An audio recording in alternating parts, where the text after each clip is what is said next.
Hi guys, Ben from BensGameTime here, but I don't have much time to talk. My local radio station has been running video game trivia all week with a cash prize of $1,000, and given the state of the set, I could use the money. Okay, listeners, it's time for WDDD 69.9 Game the System Trivia Challenge. Just be caller 9 for your shot at $1,000. Here we go. Easy $1,000. Here I come. Hello, caller number 9. Who am I speaking with? Oh my gosh, it's Ben from BensGameTime. Well, Ben, you have a shot at $1,000 in our video game trivia challenge. Are you ready for your question? More than ready. Alright! For $1,000, your question is, which game is better, Mario 64 or Mario Sunshine? Ooh, that's a tough one, but I think I have an answer. As the first two main series 3D Mario games, Mario 64 and Mario Sunshine share plenty of similarities, but are distinct enough from each other that they have their own identities and reputations. Mario 64 was the launch title for the Nintendo 64 and was a revolutionary game. It set the standard for both 3D platformers and 3D games as a whole, and it practically invented the 3D collectathon genre. Mario Sunshine released 6 years later on Nintendo's next game console, the GameCube. Mario Sunshine was meant to be bigger and better than Mario 64.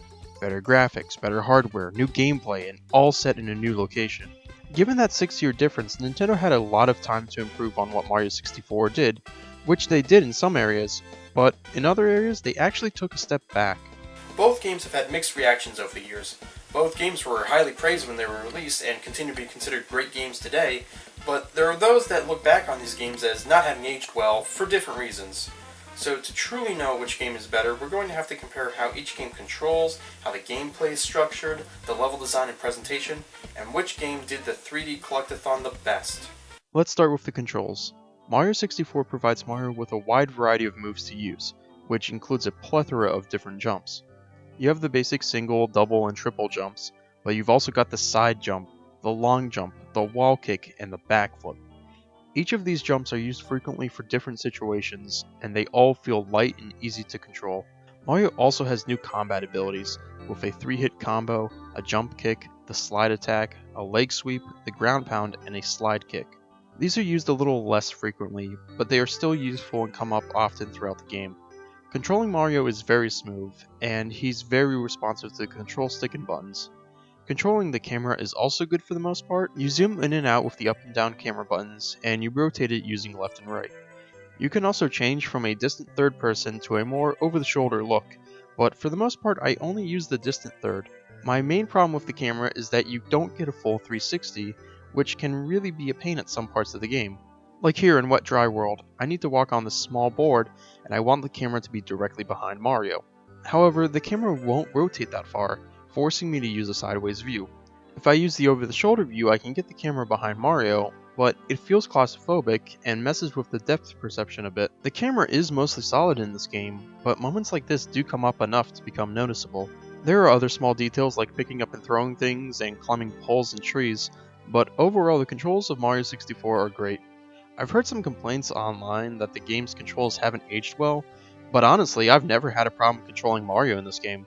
If there's something I have a problem with, it would be the Nintendo 64 controller itself, as it is one of the worst designed controllers I think I've ever seen. The control stick can be a bit stiff at times, and I never know if I'm holding it correctly. Mario 64 uses the control stick to move and Z to do some of the jumps, so I figure my left hand needs to be on the middle handle, but then why have the left handle? But I don't think I've ever played an N64 game that uses the D-pad, so the left handle is just in the way.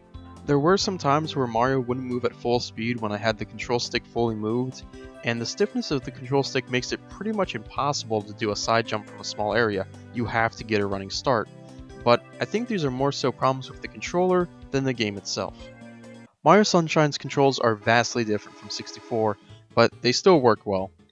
In terms of movement, Mario is still smooth to control, and he still has a variety of jumps, but it's a bit more limited. The triple jump, side jump, and wall kick make a return, but missing are the long jumps and backflips. Instead, we get the spin jump, which gives Mario a lot of height followed by an easy descent. While I understand the idea behind streamlining the jumps, I do miss the long jump as it was something that I used often in Mario 64. Mario also loses his punching abilities, but that's because they don't really fit into this game, but the slide got a massive improvement where you can chain slides together to go really fast. The main aspect of Mario Sunshine is Flood, a water gun that Mario has strapped on his back. This is both the main combat and main platforming tool in the game, and it's a unique idea. Flood has 4 nozzles: Squirt, Hover, Turbo, and Rocket. Squirt shoots out water from the front and is used mostly as the main combat ability against enemies, bosses, and the loads of graffiti around the game. It can also be combined with other moves in the game, so spin jumping while firing shoots water in a large circle, and it can be used to extend the distance of Mario's slide.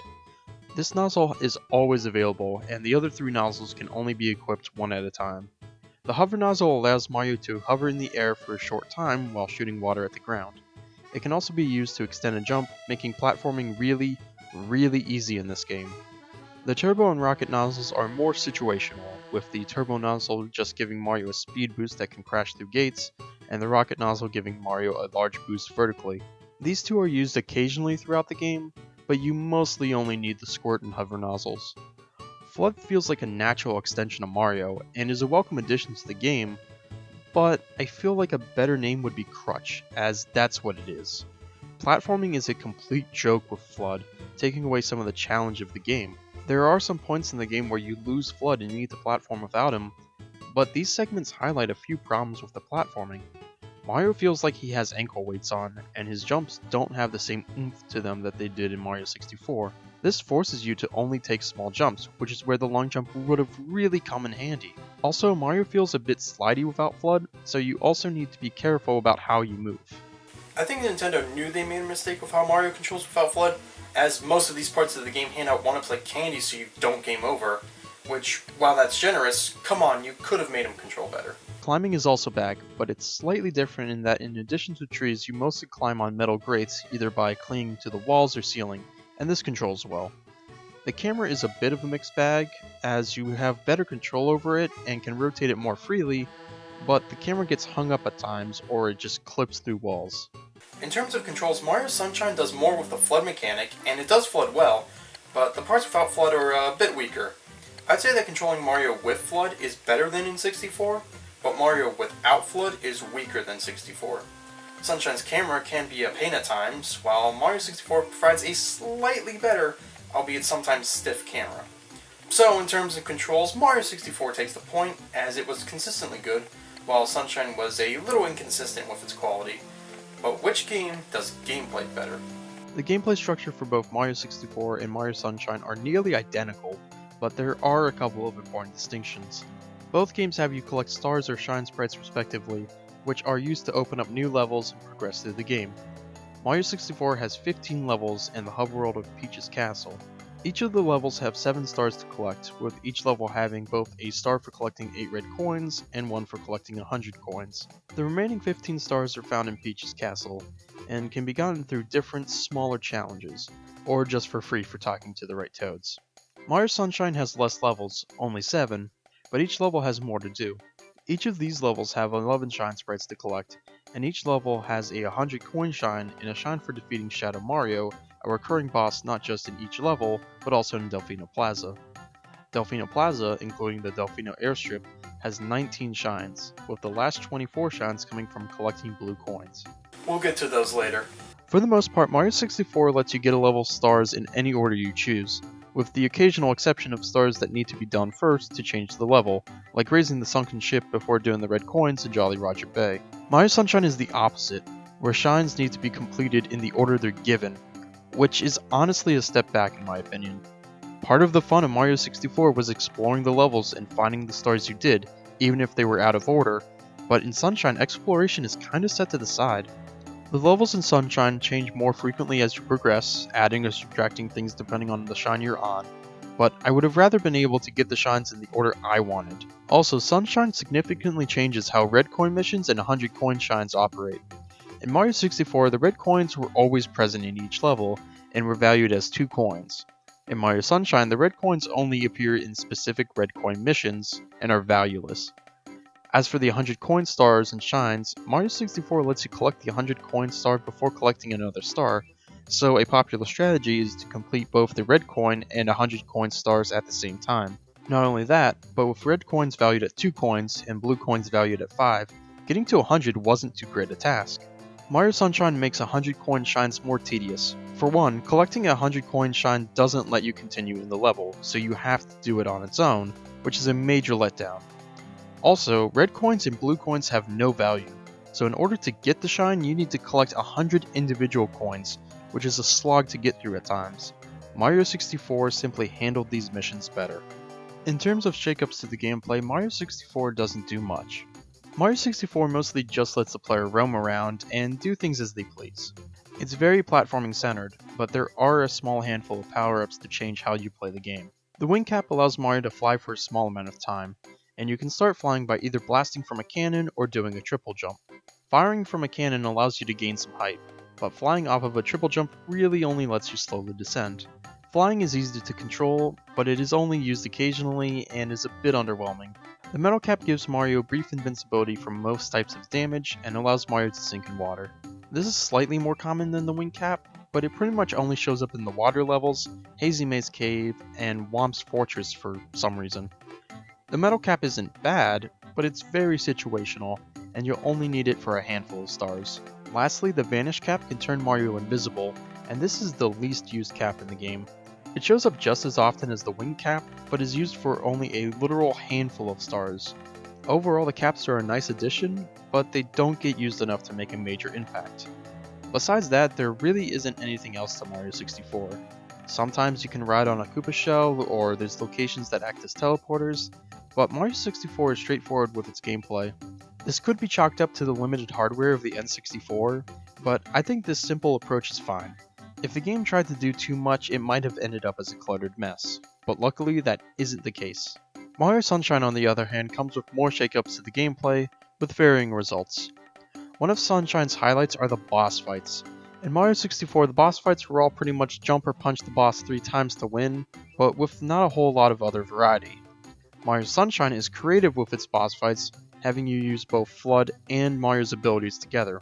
This could be either spraying water into Petey Piranha's mouth until you can ground pound his stomach, the first appearance of the guy, spraying water on the ground at Gelato Beach to grow sandcastles to flip over a Wiggler to ground pound, clean out an eel's teeth using FLUDD, spinning a slot machine to get fruit to throw at King Boo, or my personal favorite, riding a roller coaster and shooting bottle rockets at a mechanical Bowser. The boss fights are a lot of fun, but they have a tendency to repeat at times. Like, you fight the same Gooper Blooper boss 3 times, the same polluted piranha plant 5 times at the beginning of the game, and Shadow Mario over 10 times, which gets old fast. Mario 64 had some repeating bosses as well, but it wasn't to this scale. However, I'd say that the creativity that a lot of these bosses have makes up for the repeats, and overall I'd prefer Mario Sunshine's bosses to 64's. In terms of power-ups, Mario Sunshine doesn't have all that many. Besides the different nozzles, the only other power-up is Yoshi, the dinosaur's first playable 3D appearance. To get Yoshi out of his egg, you need to bring him the correct fruit, and honestly, this was a weak introduction to the third dimension. Yoshi basically just has a higher, floatier jump than Mario, and replaces FLUDD's water with juice. Yeah, that's definitely juice, the same way when I have one too many and it comes out as still alcohol. The juice acts the same as water, with the added bonuses of turning enemies into rideable platforms and melting this orange goop that shows up only a handful of times in the game. Other than that, there really isn't anything to Yoshi, but the worst part of Yoshi in this game is that he can't enter water. That's right, if Yoshi enters water deeper than a puddle, he will dissolve away, in a game that's drowning in water. This is such a dumb addition to the game, especially considering there's a shrine in DELFINO PLAZA that requires you to ride Yoshi on these boats to get to a deserted island to open this pipe for you, which leads to one of the worst bonus stages in the game. Oh yeah, that's another thing. The bonus stages are way too hit or miss in this game, and the misses end up dragging down the few hits the game has. Most bonus stages have you lose FLUDD, which is a nice change of pace of the gameplay, but like I said earlier, Mario doesn't control well without FLUDD.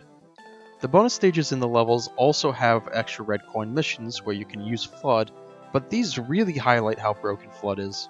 These stages are not even a challenge with FLUDD, whereas before you could have some trouble due to the poor controlling of Mario. The stages are cool design-wise, and some are good challenges. The sandcastle was a neat idea, I love the need to wall jump in the Noki Bay bonus stage, and I like the music that plays during these segments.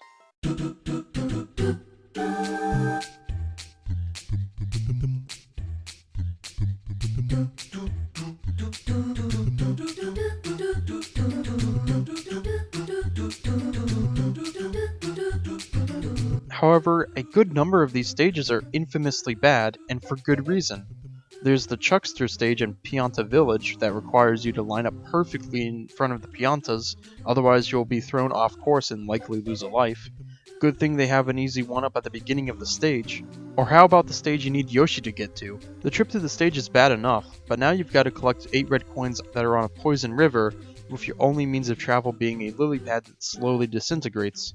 You need to be incredibly precise with this thing, which isn't easy to do, and if you miss a single coin, you have to die to start over. The game tries to trick you with a pipe that you'd think takes you back to the beginning of the stage, but no, it takes you back to Delfino Plaza for no good reason. And worst of all is the pachinko machine. Put simply, the game's physics engine doesn't work on this stage. You get flung to the right at no fault of your own, and the boxes the red coins are in are like ice in that you'll slide right off them. You have to be so goddamn accurate. It's honestly one of my least favorite parts of the game. The bonus stages provide a different experience from the normal gameplay, and while challenging at times and being aesthetic as they're honestly something that I don't really look forward to. Playing them without FLUDD is a pain, and when you get FLUDD back, they are too easy to play, while others are just poorly designed. Mario Sunshine gameplay-wise is just inconsistent. There are great moments with the boss fights, and some of the other missions are cool too. One of my personal favorite shines to get is the third one in Pianta Village, where you lose FLUDD in a normal level and need to traverse the underside of the village to get back to FLUDD, playing a large literal game of the floor is lava. Blooper surfing is also fun, providing 3 different bloopers that differ in speed and control, with the only annoying thing about it being if you crash, you die. But I think that Mario 64 had a more consistently well-crafted gameplay experience. 64 had its bad moments as well. The Rainbow Red Coin mission was rough, and failing it meant climbing all the way up Peach's castle for another try, and the Rainbow Ride level was my least favorite in the game. But most of the game was great, while Sunshine was hit or miss at times. Couple that with 64 allowing you to complete stars in whatever order you choose, while Sunshine gives you a locked-in order, and it's plain to see that 64 did a better job in the gameplay department. However, Sunshine did do something important better than 64, and that's level design. One thing that Mario Sunshine excels at is creating beautiful and cohesive levels that fit into the world they're meant to be in. Mario 64 had good levels, many iconic and creative, but sometimes visually they were a mess, or they were too empty at times. Bob-Omb Battlefield may be an iconic level, and it works well as an introductory level, but the lower part of the level is pretty empty, and this lift just seems slapped in and doesn't fit visually with the rest of the level. 64 has some levels that are great both visually and gameplay-wise. Tick-Tock Clock has a solid clock theme, and entering at different times to stop or slow down the clock's mechanisms is cool, and Tiny Huge Island has a unique concept and is like 2 levels in one. But then you have something like Lethal Lava Land that, while still a fun level in its gameplay, visually it looks like they just slapped some stuff together regardless if it fit the level theme or not. Like the volcano is cool, but why is there a giant log in the fire stage? This is probably because of the N64's hardware limitations, which is fair for when levels are fairly empty, but using a few different textures that fit the level better would go a long way. Mario Sunshine's levels are fuller and are a believable part of Isle Delfino. Each level is different from the last, and each exhibit a different part of the island. Bianco Hills is a nice village location. Gelato Beach is exactly what you picture when you think of a tropical beach vacation, complete with a smoothie bar, coral reef, and a small island with a swing. You've got Pina Park as that fun little amusement park you might visit on your vacation. Rico Harbor is part market and part construction project with girders and cranes. And Noki Bay is a beautiful hidden spot with a mysterious cave system. You get a good idea of what life is like here, and the best part is you get a good sense of the island's geography. There's a map that you can pull up that shows exactly where each level is on Isle Delfino, and you can even see different parts of the game from each level, making the world feel truly connected. You didn't get this in Mario 64, as each level was a standalone area that you just go through a painting to get to. There were a few moments of connectedness in 64. Dire Dire Docks has an exit to the lake outside of Peach's castle, and the secret Rainbow Red Coin Star drops you off outside the castle if you fail, but most levels are isolated. Also, the hub area of Peach's castle, again an iconic setting, but is disconnected from the rest of the game, while Delfino Plaza is more connected with the rest of the game. Sunshine's levels are just more lively. with residents of each of the areas being present in each level, while 64 just has enemies or the occasional pink bomb. Also, both games have great music, but Sunshine's fits the game's theming a bit more. Don't get me wrong, I love 64's music. It's some of the best the Mario series has had, especially Bob-Omb Battlefield, Dire Dire Docks, and Peach's Castle, but Sunshine's fits more with the levels they're in. Gelato Beach has a steel drum to match the tropical beach theme.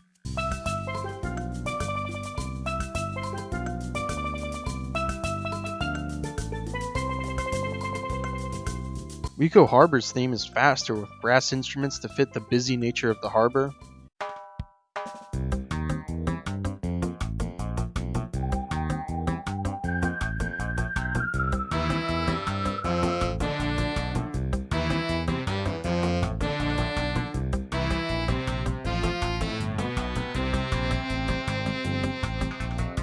Serena Beach's theme is low and slow to match the sunset in the distance.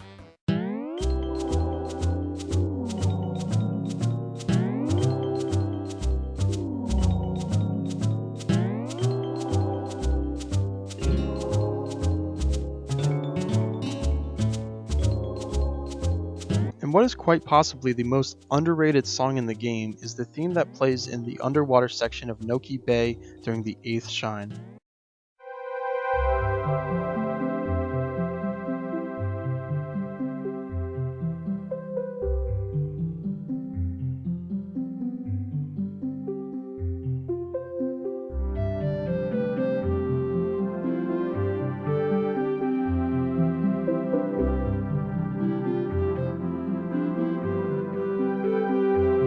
You could have told me this was from a Rare game, and I would have believed you. The music in this game does an amazing job of matching the levels they're in and the tropical vibe of the game as a whole, and is the soundtrack I want playing in the background of whenever I go on a beach vacation. Sunshine does an excellent job of building the world of DELFINO, and things feel connected and thematically consistent. Its levels are fuller and feel like real places. 64 has some good levels, but others feel slapped together, and while it still has good music, the game as a whole feels disconnected. So far Mario 64 does a bit better in terms of gameplay, while Sunshine does a better job with its level design and world building. So all that's left is to see who did the collectathon the best, and it's 64 by a landslide. If I were to pick the one biggest reason why I think 64 is better than Sunshine, it'd be that 64 just did a better job of being a 3D collectathon game than Sunshine. Let's look at how you beat each game. In Mario 64, you need to collect 70 of the game's 120 stars, so you have to do a little over half the work, a fair amount. Sunshine is different, as the requirement to unlocking Corona Mountain to reach Bowser is to defeat Shadow Mario in each level, basically to just get the 7th shine for each level. There are some shine total requirements along the way, different levels unlocked with different shine amounts, but the last one is at 30 shines to get the rocket nozzle and unlock Pianta Village. This brings up the issue of only specific shines being important to beating the game, while the others are just extra. Also, if you were to just play through the game, deliberately grabbing just the shines you need to beat the game, you'd end up finishing the game with only 50 shines, less than half of the game's available shines. That's the thing that's great about 64, all stars have equal value, you just need to get to 70. The hardest star is just as valuable as the easiest, and the level structure allows you to skip the stars you don't like. You can grab the first few stars in a world if you want, you can skip entire levels you don't like if you want. As a kid, I hated water levels, so I'd skip them except for the 1 star you need in Dire Dire Docks, and I could still beat the game just fine. That's the beauty of Mario 64. Everyone's playthrough of it is going to be different, and they're all just as valid in terms of beating the game.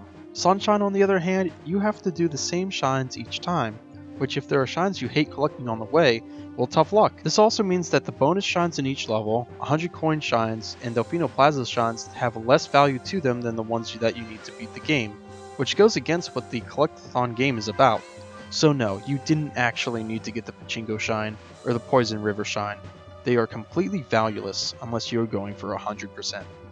Also, the 100 coin shines are a major step backwards compared to 64. As I mentioned earlier, collecting the 100 coin shine boots you out of the level, while in 64 collecting the 100 coin star kept you in the level. Not only that, but for some levels you can't get the 100 coin shine on every shine of a level, so you need to know what shines getting 100 coins is possible on, which is an insane change from 64, where you could always get the 100 coin star. And then there are the fucking blue coins, easily the worst part of the game. 24 of Sunshine's shines come from collecting blue coins. There are 240 blue coins in the game, with 10 coins netting you a shine when you trade them into the Tanukis in Delfino Plaza. The coins are spread amongst the different levels, with 30 in each of the 7 main levels, 20 in Delfino Plaza, and 10 in Corona Mountain. The problem with the blue coins isn't just that the shines you get from them don't help you beat the game, they're just there for 100%, but the way they are implemented is f***ed. When you collect a blue coin, it gets added to your total, but there's no checklist in-game to know for sure which ones you've collected or not, with the only indication of what you've collected already being in the map as a level total. On top of that, some blue coins only appear during certain shines, so you need to know when blue coins get added or taken away. Most of the blue coins are out in the open or given to you for cleaning specific graffiti spots, but others are way too cryptic to find. Some have you spray water in places that no one would reasonably try to spray water at, while others have you use Yoshi to eat bees or butterflies to get. How would any kid know to do this? As a kid, I had no idea Yoshi could eat bees and that it would produce a blue coin. You need a guide to get all the blue coins, simply put. At the very least, when you turn in blue coins, you get all the shines you are entitled to at once, so at least something was done well with the blue coins. Is all this hassle worth it? Is the reward for getting all 120 shines worth collecting the blue coins and gathering some of the more annoying shines? No, it isn't. The reward for getting all the shines in the game is just an extra picture after the credits when you beat the game. What? That's a terrible reward, and is nowhere near a good enough reward for getting all 120 shines. Mario 64 had a much better reward for collecting all 120 stars. You got to get onto the castle roof and talk to Yoshi, who'd give you 100 lives, letting you easily just mess around in the game. You could argue that this reward isn't great either, since you get it after already 100%ing the game, but at least it's something tangible, instead of just a single image you can just look up on Google Images.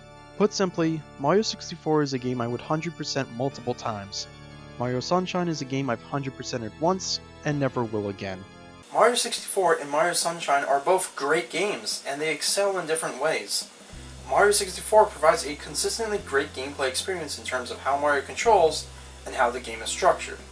The game doesn't do much to differ from the base platforming gameplay, but it does platforming so well that it doesn't matter much. Mario Sunshine has solid gameplay as well, and most of the game controls better than 64 when you have FLUDD, but FLUDD is a bit of a crutch, and when you don't have FLUDD, cracks start to form in the controls. Sunshine takes a more linear approach to the gameplay, and loses the sense of freedom and exploration that 64 has, and the game has a few severe low points in some of the bonus stages. 64 has good levels, but some can be empty at times or don't come together cohesively, while Sunshine has levels that feel alive, and the whole of Isle Delfino is connected, instead of how isolated the levels in 64 are. However, the biggest reason I'd say 64 is better is that it gives the player more freedom in how they beat the game, with a satisfying reward for getting everything, while Sunshine is more restrictive, requiring the same shines every time, and giving a poor journey and poor reward for 100%. Mario 64 just does a better job of being a 3D collectathon game. So, the answer to your question is that Mario 64 is the better game. Do I get the $1,000? Huh? Oh, are you still talking? Dude, you took like 20 minutes to answer the question. We've already moved on. So, am I getting the $1,000, or... We already gave it to someone else that didn't take forever to answer the question. Goodbye. Damn it.